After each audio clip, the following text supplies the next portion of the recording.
The Cuyahoga County Finance and Budgeting Committee meeting for Monday, March 6, 2023 will please come to order, and I would ask the clerk to call the roll. And just as a reminder to all who are in attendance, this meeting is being recorded and live streamed on the county's YouTube page. Calling the roll, Mr. Miller, Here. Mr. Tuma, Here. Mr. Jones. Mr. Jones is absent at the moment. Mr. Gallagher, Here. Mr. Schrein. Mr. Schrein is absent at the moment. Mr. Kelly, Here. Ms. Turner. Here. There is a quorum. Thank you very much. And item number 3 is public comment. Has anybody signed in? No, Mr. Chair, no one is signed in. Thank you very much. And item number 4 is approval of the minutes from the January 17th, 2023 meeting. Do we have a motion regarding those minutes? Make the motion. Is there a second? Second. Been moved by Councilman Tuma and seconded by Kelly to approve the minutes of the January 17th meeting. Any discussion? Hearing none, all those in favor say aye. Aye. Any opposed say no. Ayes have it, and the minutes are approved. Legislative matters referred to the committee are none. And under discussion, we're going to combine both A and B, and the director is going to present on both the 2022 actuals and the potential fiscal impact of pending state tax legislation. And I would call the director forward at this time. I would just comment that, in my opinion, the review of the year-end actuals is one of the most important informative oversight aspects that we do, because we're focusing on actual numbers that are stabilized over a whole year, so it provides a very good understanding of what our current financial status is. Director Parfiowicz. Thank you, Councilman Miller, members of council. Walter Parfiowicz. I'm here with Mike Chambers from the Fiscal Office, presenting on the 2022 results of operations.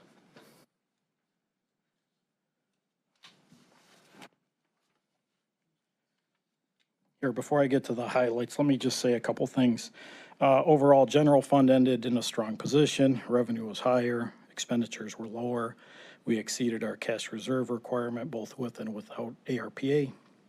The Health and Human Services levy ended with a deficit, a small deficit. Revenue was slightly higher, expenditures were slightly lower, but we missed the cash reserve requirement by roughly $400,000. On a positive note, our staff loss from 2021 is leveled off. We actually ended 2022 with 18 more staff than we did in 2021.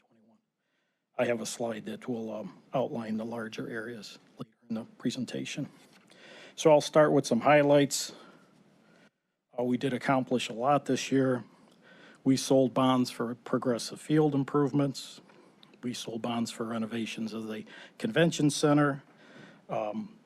Council appropriated funding for opioid, for ARPA, funding for community development supplemental grant program, the challenge loan program, and for several capital items, including the criteria architect for the corrections center, central booking, the convention center improvements, and the animal shelter multipurpose room. We received our second tranche of ARPA funding this year. We received credit rating confirmations of AA and AA2 from S&P and Moody's. We received $9.7 million from the Ohio Department of Taxation. From the Ohio Department of Development for Ohio Broadband. We transferred $1 million to the Veteran Services Commission for the purchase of a new building. We transferred $208.8 million of ARPA funding to the general fund this year. We approved a 1% cost of living increase for county executive employees. We approved the 2023 alternative tax budget and the tax rates as well. We wrote off a prior year's book balance reconciliation item. We approved an ordinance modifying non-bargaining salary Schedule A for the market wage adjustments. We reduced excess year-end budget appropriations in December, And last but not least, approve the 2023 budget update. When you look back, it's a lot of things that we did this year. So with that, I'll just move right into the general fund. And I'll start out similar to the previous presentations. We'll talk about a deficit or a surplus, then we'll move into the revenue analysis and expenditure analysis, and then we'll do cash at the end. Okay, so thank you very much. And at this point, I would just note for the record that Councilman Tron is now present. Okay, so the top box, the general fund ended up with an operating surplus, you can see, of $134.8 million. They're listed in the column labeled actual. So this includes operating revenue of $779.6 million, operating expenditures of $644.8 million. Included in the surplus are both ARPA and Broadband Ohio funding, as well as a number of one-time projects, which are all detailed in the box on the bottom, labeled one-time projects.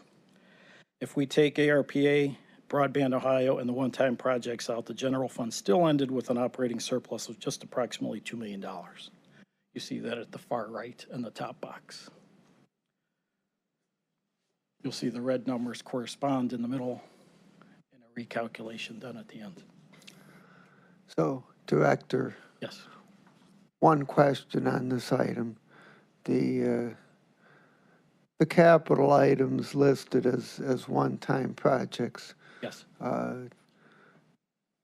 these are items in addition to the general $7 million or so subsidy that we provide that's not considered for purposes of this analysis to be a one-time item. Is that correct? That is correct, Councilman Okay, Miller. thank you.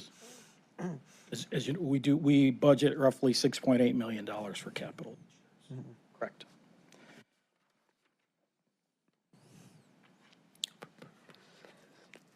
So next, we'll take a look at general fund revenue. I've got basically the same outline here. So the top will show the actual results, and I add a box to backs out the ARPA and the broadband money, and we do a recalculation so you can see what these numbers are with and without the impact of ARPA. So the general fund ended with the $779.6 million in revenue. It's 41.6 million, or 5.6% more than budget. And you see the larger variances were in charges for services, intergovernmental revenue, and then sales taxes. Charges for services ended at 105.3. It's 14.6 million, or 16.1% over the budget. Much of this surplus is due to fees collected by the county for conveyance, board election fee revenue, sheriff's jail fees, fees collected by the courts for child support services, and a small piece was an increase to our indirect cost charges. Intergovernmental revenue ended at $75 million, which is 10.9 million, or 16.9% over the budget. So this includes the two big items are the public defender reimbursements and the local government fund. Both came in higher than budget. Public defender reimbursed 100% for most of this year, as you may know, adding almost $9 million in reimbursements, and the local government fund ended at 2.3 million over what was budgeted. Now, some of this is due to timing, but the majority of it is the reimbursement rate at 100%, and the fact that the public defender did add some expense this year, some staff. Sales tax ended at 311.8 million. It's 16.4 million, or 5.5% over the budget. Sales tax collections from July of 2021 through December of 2022 consistently averaged about $26 million each month, and I hope this trend continues for 2023. So, Director, on a year-over-year basis, how did the sales tax change for 2022 as opposed to 2021? I believe it continues to rise roughly about 4%, 5%. Okay, thank you. So the middle box there, that details the ARPA and the Broadband Ohio revenue of $228.5 million. If you back those out, we end with $551.1 million in revenue. Surplus of still 41.6 or 8.2%. Okay, thank you. Yeah. Yes, Councilman Tron. Yeah, how much of the sales tax would we attribute that 5.5 to inflation itself? Because obviously, if the goods cost more, the sales tax costs more, we're not doing anything necessarily on our part to earn that 5.5%, other than the pure inflationary coming in at 7 and 8%. That's going to yield that kind of, is that, have we looked at that? And No, I haven't looked at that way. to me, that would be a very, because I would agree. if inflation gets back down to what we hope to be, the 2% range, that's going to directly affect that, Of course. that percentage, I would think also. So Don't have a look. it seems to me that we don't want to kid ourselves that we're somehow things are hunky-dory just because of that 5.5% increase. That's commensurate with with inflation running at 8%. You're going to see that, I think. Of course. So, relative to that point, I don't think the 2023 budgeted amount for the sales tax is all that much above the 311.7 that we received. What is that number? Councilman Miller, we added a 2% factor to sales tax last year with the budget. But that was done even before you had the final number. Correct. So, It was done through third quarter actuals. what exactly is the sales tax number that we have budgeted for 2023?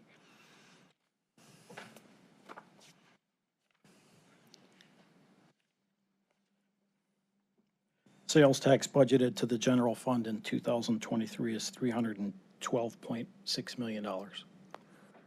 Okay, so it's only a third of a percentage point above what we actually collected in 2022. So But if I was a bet man, I bet you a cup of coffee that it's going to be higher than that based on inflation.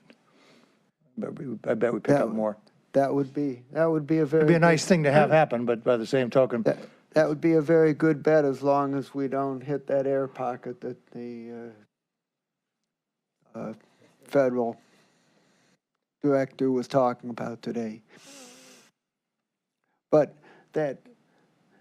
I make that point just to say that we've budgeted conservatively for 2023, and that chances are Councilman John is right, and that we're gonna get a higher number than the 212 plus, and so that will help us if there's something else that we have to adjust for.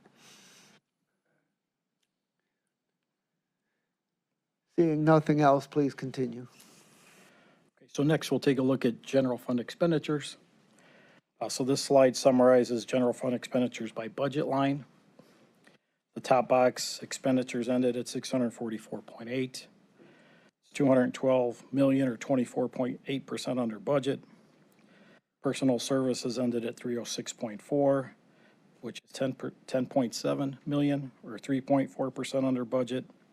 Other expenditures ended at 256 million, which is 193.1 million, 43% under budget. And subsidies ended at 82.4 million, which is 9.1 million or 9.9% under budget. So again, the middle box details the ARPA and the Broadband Ohio expenditures. They total 78.4 million. And then the bottom box does a recalculation, so excluding ARPA and Broadband Ohio expenditures. General fund expenditures ended at $566.4 million, which is 51.5 million or 8.3% under budget.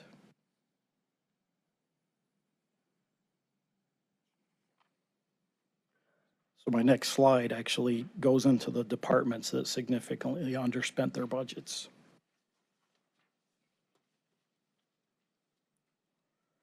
So this slide details larger departments that contributed to the $203.9 million expenditure surplus. And you see the vast majority is the county executive department, specifically the fiscal office, and it's primarily ARPA. But the others included were the medical examiner, public works, and sheriff's office, followed by the elected officials, $11.7 million. And elected officials included common police court and a prosecutor, and then 7.2 million in boards and commissions, and it's primarily the Board of Elections. The majority of the surplus, as I said, is due to ARPA, which was underspent by $164.2 million. And the remainder of the surplus, from what I've gathered through the report, was primarily due to vacancies and lower than expected spending in the other expenditure areas. So I just want to be clear that the line labeled fiscal does include all ARPA and Broadband Ohio expenses.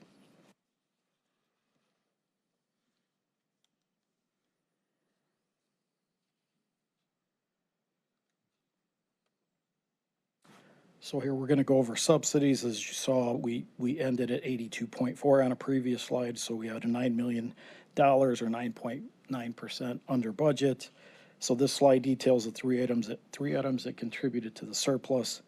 Really the main contributor is the budgeting for the county hotel debt that is paid out of the county hotel operating account. So it's budgeted because the indenture requires that we budget full value, knowing full well that we're not going to spend the money unless we run across troubled times. The other two items of note were the criteria architect and the challenge loan program, and both of these they just have timing implications. One was paid but budgeted last year. The other one was budgeted this year but not paid yet, so it will be paid out.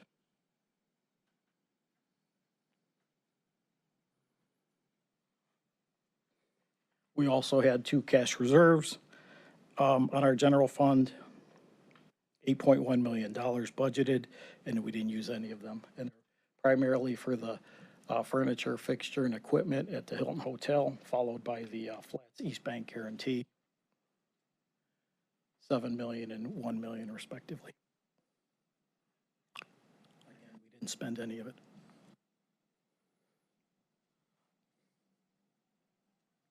Moving on to the ending cash balance. So again, the top box summarizes the general fund ending cash balance. We start with 209.5 if you look at the actual column. 209.5 million beginning cash balance. We brought in operating revenue of $779.6 million. Operating expenditures totaled $562.4 million. Subsidies to other funds totaled $82.4 million, and we ended the year with $344.2 million in the general fund. So this ending cash balance is $219.7 million more than our cash reserve requirement of $124.6 million. So we clearly ended the year in compliance with the county requirement. The middle box there again details ARPA and Broadband Ohio revenue and expenditures.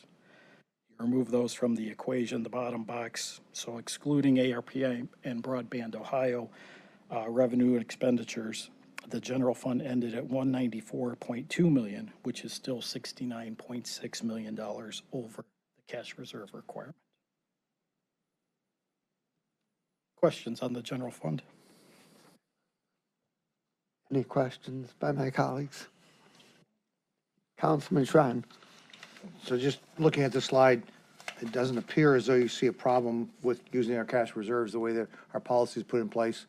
And it would be, not to be too presumptive, but it would be your position that that would be an appropriate thing to still maintain for the way our numbers look to outside parties and things?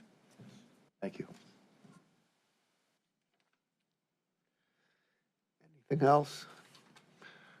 So, Director, how much evidence did we see that that inflation was significantly impacting the cost of goods and services that we contracted for? Councilman Miller, taking other things into account as well, we increased budgets, as you recall, for the medical examiner, the sheriff's department, and IT. These were areas that came forward and had inflationary impacts on their budgets. Those were the ones that I was really aware of, as well as DCFS and the board and care costs. When you look at these departmental budgets and the underspending, it's difficult to gauge the number as to how inflation is hitting those other expenditure categories. I do believe that we should make an adjustment when we go through the budget process. I just have not done a calculation as to what that percentage should be. Councilman Schron. On the chairman's question, you say it would be difficult, but it seems to me that it would be fairly straightforward to look at our number one line item of every area in the entire organization is headcount and cost of personnel. We know what we know what we've moved those up because this body has voted continuously to increase contracts and employment contracts. So it would be fairly straightforward, I would think, to go back and I agree look with at you. those percentages. That shouldn't be a, No, I agree with you, Councilman Strawn. When I was speaking, I was leaving salary and benefits out of the equation. okay, that's why I want to come back and fix that point, because that's, Yeah, as I a, understand. as a cost of doing business, that's our most, Of course. that's the highest number by far. I mean, when I was speaking previously, I was referencing really the other expenditure categories. That was my fear, is that somebody might pick up on your reference to that and thinking that Understand. we could not calculate, but we can clearly calculate No the question. inflationary impact on salaries. Sure. Well, we could calculate the same even on the other expenditure It's categories. just a little harder, I get it, it's a little fuzzier when if you have a 2-year contract and you're Well, thanks buying for goods for clarifying that. public works, it might be a little more of a challenge. Well, thanks for clarifying that. Director, are supply chain issues continuing to seriously impact our ability to purchase things and what we pay for them, or are we seeing some signs that supply chain challenges are starting to abate a little bit? The abatements are minimal. We're still seeing severe supply chain issues.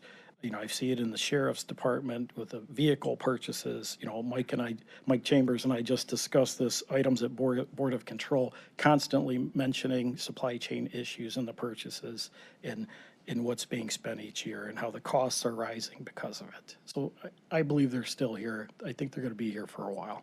Okay, thank you.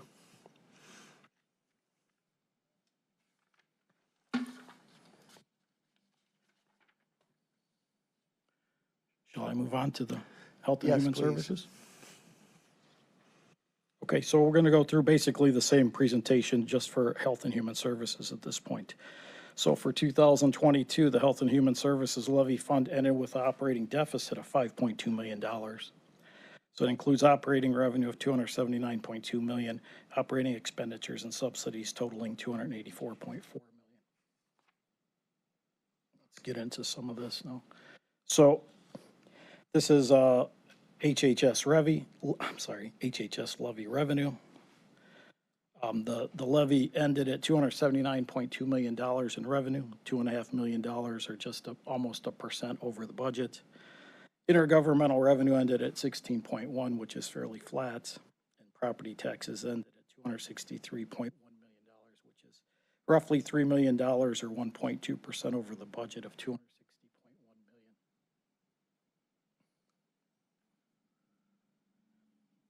So the operating expenses overall expenditures total 284.4, it's 5.5 million or 1.9% under the budget. The majority of the surplus was due to subsidies. The biggest issue is the $10 million repayment back to the general fund that was not processed. That's what this, really what the, I foresee this, or I see that this surplus came from. Let's take a look at it on the next page. So we had really 4 contributors, 3 small, 1 fairly large, at least I like to think of it as being large. Juvenile court, $1.9 million surplus due to vacancies and underspending, primarily supplies and contracts. Children's services ended with $3.6 million deficit. And if you recall this year, in addition to the cost of living adjustments, we did a wage rate adjustment for the social workers, and we increased the board and care and emergency placement contracts by 5% for children in custody this year. $1.4 million deficit was added when prior year's 27th pay reserves were transferred to a newly established fund, a special revenue fund to capture 27th pay reserves. And the item that I just mentioned, the repayment back to the general fund of $10 million that was not processed.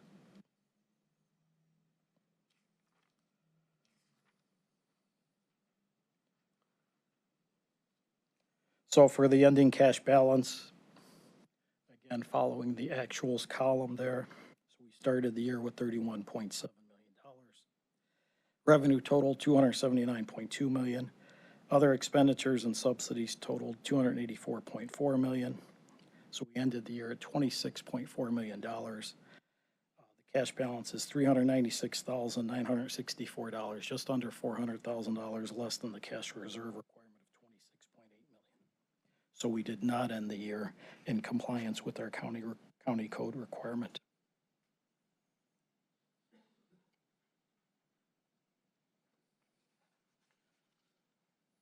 Questions about the Health and Human Services Fund? Yes, Director, on the revenues. Yeah. As I understand it, the intergovernmental revenue is tied to the portion of property taxes that's actually paid for by the state. And so I'm wondering why the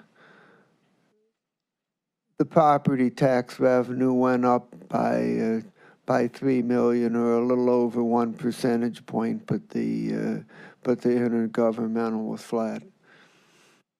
I would think those would kind of move in tandem. Agree with you, Councilman Miller. I don't have an answer for that. I'll check in with the Budget Commission and get you an answer. Okay, thank you.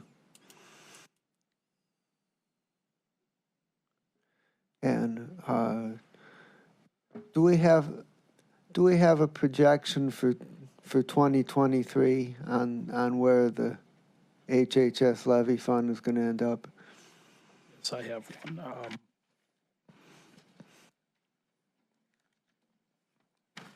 So for 2023, we'll start at 26.4. Our ending balance here, we have budgeted revenue of $278.8 million, roughly the same numbers we had this year. Subsidies of 262, so we'll end about $43.1 million. So I saw that report, and I presume my colleagues saw that as well. And I just want to make everybody aware that that as you recall, we dealt with the Metro Health situation and only budgeted the subsidy for the first quarter, which is 8 million, and there's 24 million additional that hasn't been budgeted. So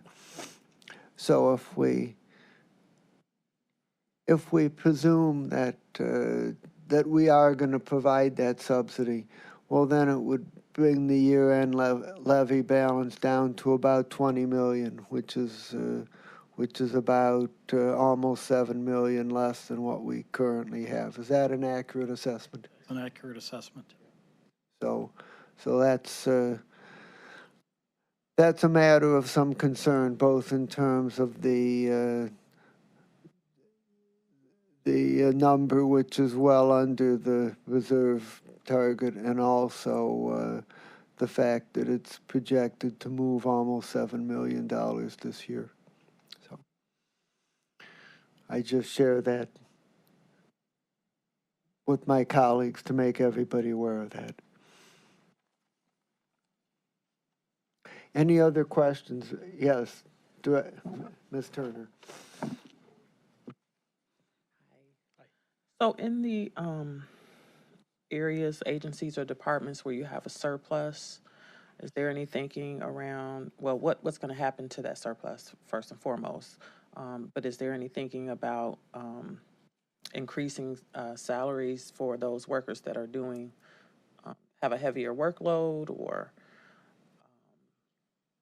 anything around, retention, or what's going to happen with that? I don't have the answer to that. Those would be departmental questions for the Health and Human Services departments, primarily. But let me just say, cost of living increases are budgeted 3% for this year, which generally non-bargaining has received, and it's also projected for basically for all staff this year. Just to respond a little bit to your question. You're welcome. So I'm going to ask a follow-up on that, which is that as we know, we did special equity adjustments for corrections officers, which had various ripple effects to other people in public safety. And we also did them for DCFS workers. And my question is whether there are any other groups of employees for which the administration is contemplating doing something other than the kind of things that we're doing pretty much across the board. Councilman Miller, at this point, I'm not aware of any other classification, any other department doing that. Okay.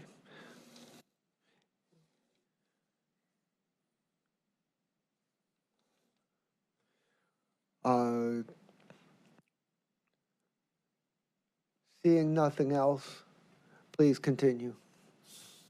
So at this point, I'm going to move in and just do a brief overview on the all funds.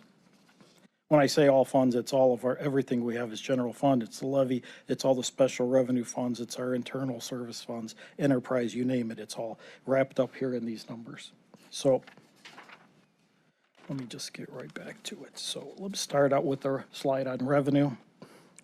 So revenue on an all funds basis totaled $1.8 billion, which is $27 million or 1.5% more than the budget.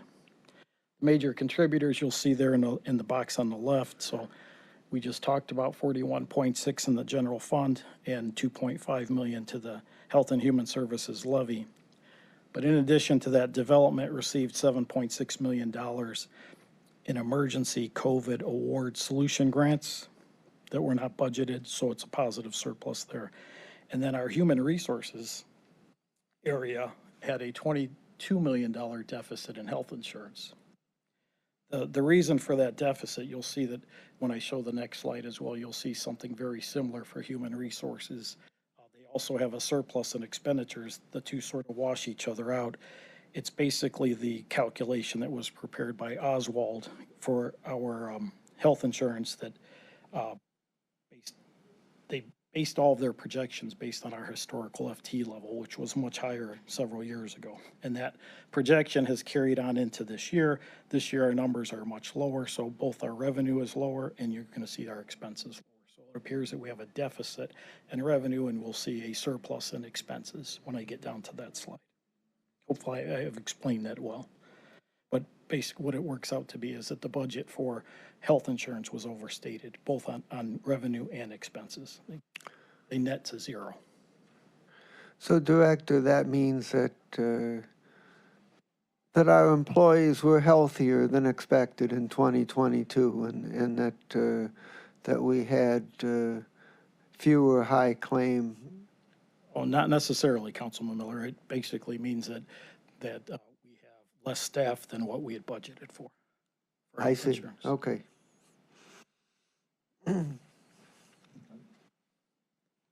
Mr. Chairman? Yes.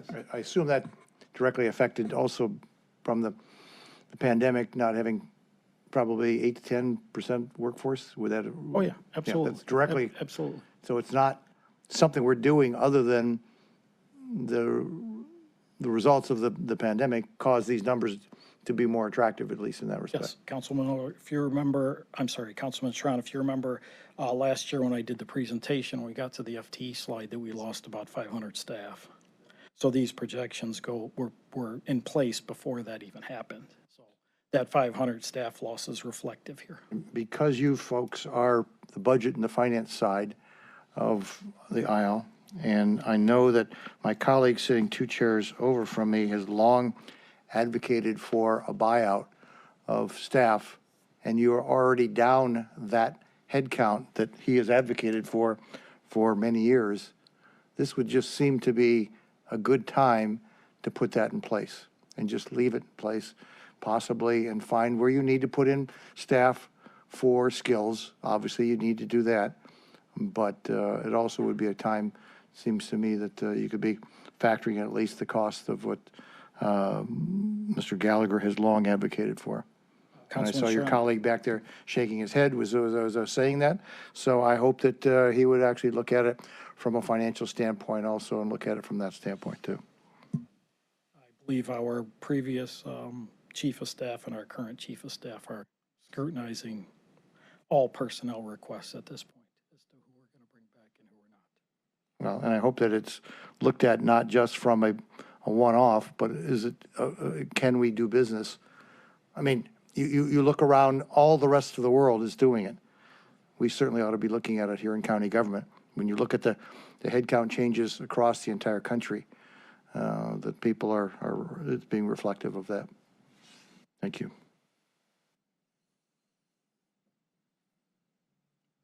Move on to expenditures.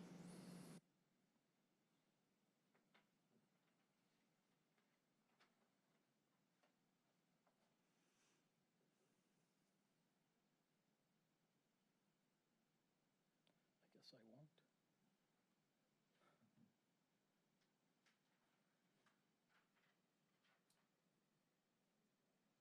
Can you advance that, Janine? Thank you. Again, on an all funds basis, expenditures totaled 1.76 billion, 445.5 million, or 20.1% under budget. So we have surpluses that resulted primarily from vacancies and underspending, and here are all the major contributors. Hey, how did that get back to? Jimmy, can you? Oh, there it goes. I'm sorry. Left box again. So going from top to bottom, general fund, we talked about the $212.9 million surplus. A lot of that is just going to be the ARPA underspending. So Board of Developmental Disabilities underspent by 24.1 million, and largely due to delays in the board's residential housing project and renovations at 3 of its main administrative buildings. The opioid fund underspent by 18.6 million. 29.4 was budgeted, but only 10.8 was spent. The development fund, $27.3 million of the surplus, and that surplus is primarily the emergency rental assistance funding provided by the U.S. Treasury. It's the remaining balance. The Health and Human Services Levy Fund, $5.5 million. That's what we talked about earlier. The Fiscal Office, $20.9 million of a surplus. 10.7 of that was the hotel debt that we budget but we didn't spend, followed by $5.8 million in underspending in the Real Estate Assessment Fund. Human Resources, again, $16.2 million surplus. Same thing that I alluded to earlier, you know, with the overcalculation based on historical FTEs of our benefit costs. Public Works, Road and Bridge funds, $32 million surplus, and it's all due to timing of road and bridge projects. They typically take multiple years to complete, and primarily the surplus is due to the timing of the expenditures. Same with Public Works Sanitary, $14.1 million. It's due to timing, reimbursements from the municipalities, and contingencies and emergency repairs that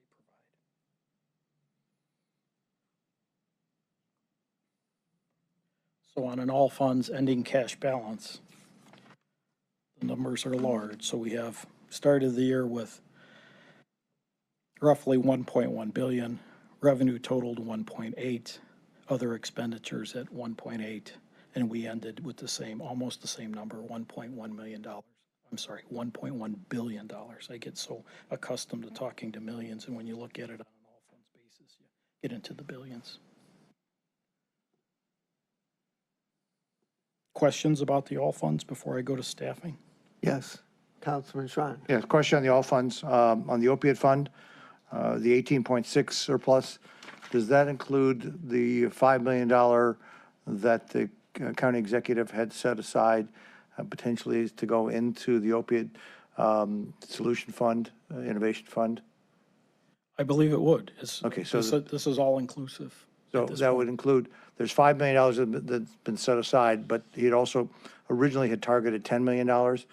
I believe when the county executive, Budish, left, he said it was still sitting there, and was curious as to whether that's part of the 18.6. Is that $5 million included in there? I believe it's included in there. Okay, thank you. Because the overall budget that was set for last year was set at 29.4. I would guess it's in there, yeah. Just pulled out and sitting someplace else. No, we only have one opioid fund. Okay, thank you. Anything else? Okay, please continue. So this chart just summarizes historical staffing levels from 2021 to 2022. We added 18 FTEs. Just to give you a sense of our decline over the years, I thought I'd put this chart together. I thought it was a fairly good depiction. So this chart now summarizes the major departments that contributed to the staff increase. You see there's pluses and minuses, but I wanted to give everyone a good sense of what the numbers were. So the Department of Health and Human Services lost 72. Public Works added 25. County Prosecutor added 37. Common Pleas Court added 17. Juvenile Court lost 11. Board of Developmental Disabilities added 49. And the Public Defender added 15. Notice the Sheriff's Office isn't listed. They were fairly flat from last year to this year. Questions about staffing? Councilman Schron. Yes, when this county government was formed 12 years ago, do you know what that head count was 12 years ago? Because that was a promise that we had made as a body, that as far as the head count. And it seems to me that we're still above what that number was that we started with. Councilman Strana, I do not have that number with me, but I will provide it. That'd be a nice thing to have on this chart, as far as at least the beginning number, as far as what it was 12 years ago. Yeah, I'll update this slide going back to when the charter form of government was created. Do you know what the head count projection is for 2023? Let's see.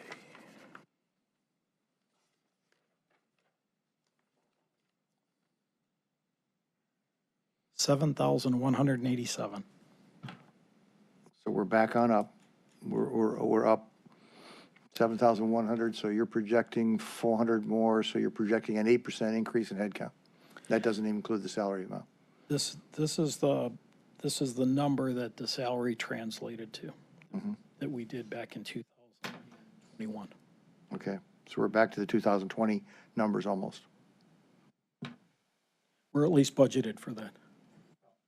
Thank you. I I'm sorry. appreciate your comment. Yeah, it's a better way to phrase it. Exactly.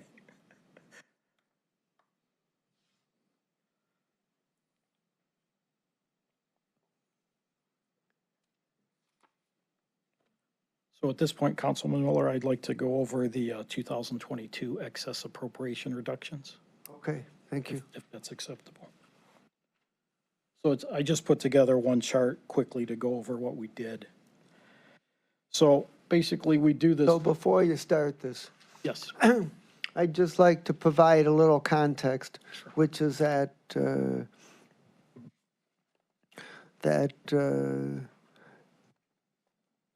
at one point, late in the year, we authorized the administration to do both appropriation increases and appropriation reductions, and then come back to us in January and provide us the details. But the state auditors told us that we can't do that, and any increase in appropriations had to be approved before the fact. But they said that we could do reductions.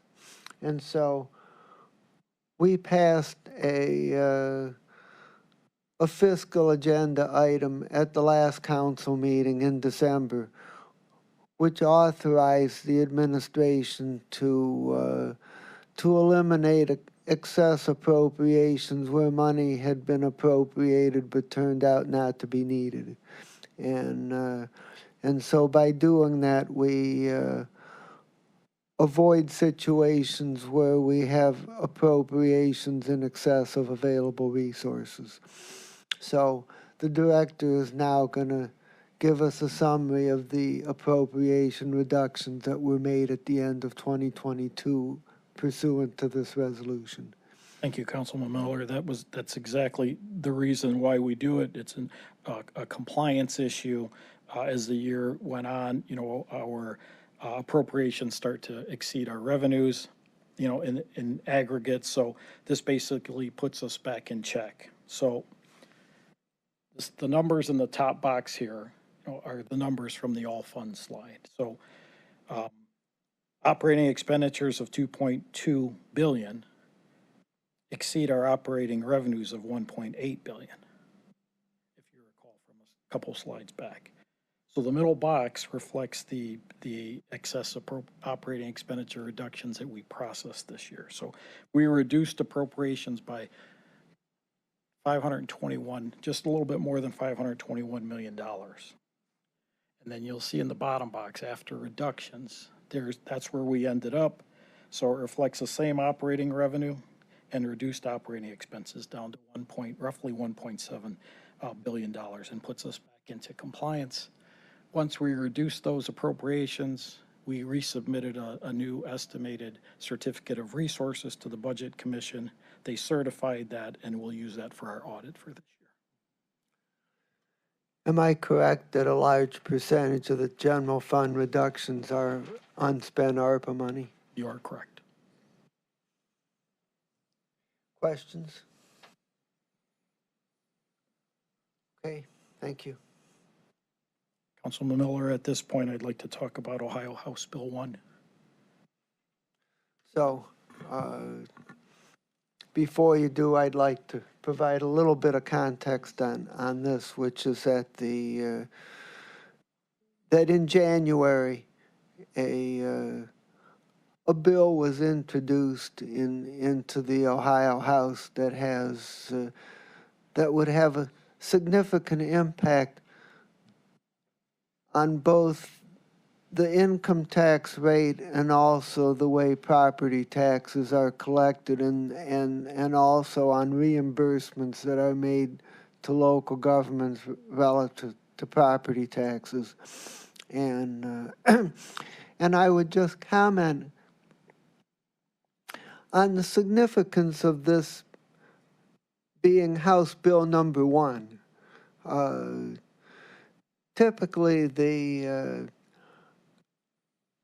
majority leadership in the legislature introduces a number of bills that are the first bills introduced that are things that are among their highest priorities. So the fact that this is House Bill number 1 suggests that this just isn't any other bill introduced into the legislature, and a lot of things are introduced by a lot of people, and a lot of it doesn't have much serious chance of being enacted. But with this being House Bill number 1, to me that suggests that this is a topic that the majority leadership is very interested in, and that has to be taken seriously. Director. Thank you, Councilman Miller. So in essence, this bill creates a 2.7% flat income tax, personal income tax, and eliminates a 10% property tax rollback. Those are the two things that will impact Cuyahoga County if it passes. So the flat income tax could reduce Cuyahoga County's allocation of the local government fund from the state. To what extreme, I don't have a good sense of that just yet. But secondarily, could potentially eliminate the 10% property tax rollback, and it could eliminate our Cuyahoga's homestead revenue of approximately $33.6 million that we receive annually. And down in the box towards the bottom, you'll see that I have laid out last year's homestead by fund that would be impacted here. So we have general fund, we have the levy fund, we have Board of Developmental Disabilities levy, we have the Health and Human Services levy, and also a small piece of it hits our debt service fund. So I would particularly call to my colleagues' attention the HHS levies number of 16 million, and as we just saw, the total revenue for the HHS levy fund is about 279 million. So so this would be a 7 or 8% reduction, losing $16 million a year from from the HHS levy fund would be a really significant impact. Absolutely, absolutely. And with that, that concludes my presentation. I'll be happy to answer any questions. Any further questions by my colleagues on anything that we've discussed? Not seeing any immediately, I have a few. And this one kind of relates to what Councilman Schron was talking about head count. I saw the articles over the weekend about the serious problem that we're having in processing calls regarding SNAP benefits. And I know that problem is only going to get worse as we get to the point at the end of this month where SNAP benefit amounts are going to revert to their usual numbers as the special higher allocations related to COVID expire. And so my question is whether the administration has a plan at this time as to how to correct that problem, and if so, what that plan means in terms of staffing. Council Miller, I think that the reduction has already happened. I think that was effective March 1st. Uh-huh. In my conversations with Kevin Gowan, the Director of Job and Family Services. So I understand that there have been some conversations about potentially adding staff, but I don't believe there's a plan yet to do that. Okay. And Councilman Schron? On that point, we just got done spending $34 million on new improved technology to improve the way we run our government by our ERP system. I see that almost all the rest of the world has gone to iPads and devices to help improve things exactly like people applying for things like SNAP benefits. Do you know how well integrated we are to utilizing that technology? So it's not always just a headcount solution. It's also a technology solution. We see it in everything we do. I mean, there's no, you go to the bank and there's not a teller there anymore. We've incorporated technology. We do everything at the airport. We check in our own luggage. We do our own baggage claim check-in and processing. It's happening everywhere. How much do you think is happening with our technology that we've just got done spending this kind of money on to implement it so as it's always not just a headcount solution? Councilman Schron, that is a state system, right? So it has nothing to do with our ERPA. The benefit eligibility is a system that's run by the state of Ohio through the Ohio Department of Job and Family Services. I would say that virtually all caseworkers now that work in this area all have Surface Pros. They're primarily working from home on a state-run call center.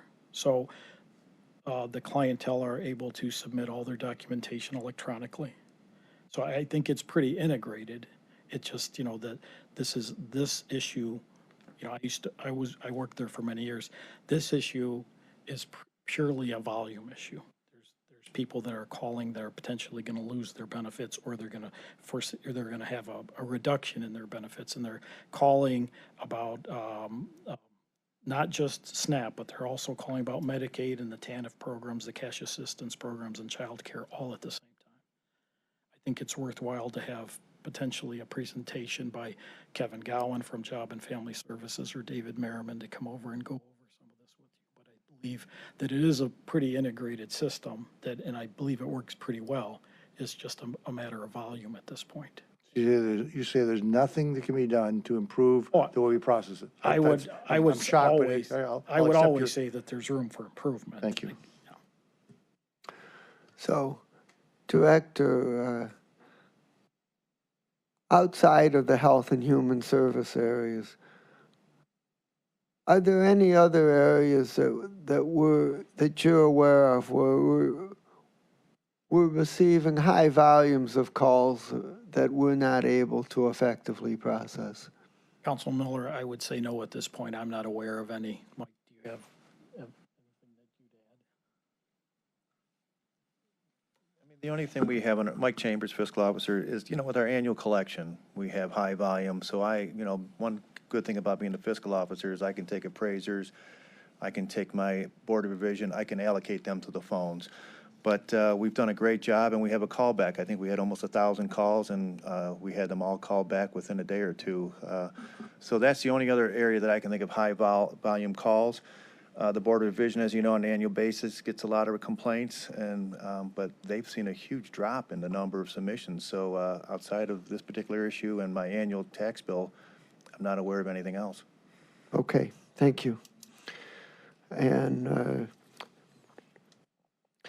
Director, I know that the administration is, the new administration is doing a lot of big picture thinking about the budget going forward. And my question is whether you are aware of any new initiatives that are being considered that would require additional dollars. Council Miller, at this point, I'm not. I did send the question up, but the response was that they would have some conversations with, administration would have conversations with council. Okay. Soon. The other question I would have would be on the other side of the ledger, which is whether you and or the new administration working together have identified any areas where you believe that operational savings can be achieved, or any existing programs that you feel could be either eliminated or reduced? Council Miller, we'll be starting the budget process here just after first quarter, and that's going to be part of our process, is to go through the programs at that point in time with the new administration. So nothing has happened yet, but the process should start right after first quarter. Okay, thank you. You're welcome. Any other questions by my colleagues? Last call. Okay. Thank you very much. I think the big picture takeaway for me is that the general fund continues to be in good shape, and that the picture for the HHS levy fund is a little bit more cloudy in that that we're already in a situation where expenses are exceeding revenue, and plus there's trends and issues which are quite significant that are requiring additional costs. So that's going to have to be watched very carefully. And I would just remind all of my colleagues that that we're coming to the point where it's time to put the next levy on the ballot.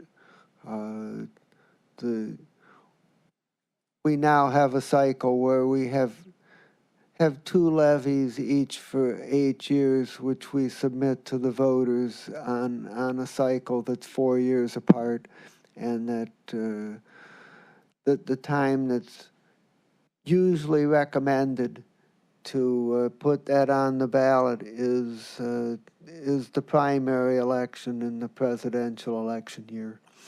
And so if we followed that schedule, that election would be in March of 2024, and the filing deadline for that election is in the first week of December of 2023. And so the council would have to take action to put something on the ballot prior to that time if we want to submit to the voters for that election.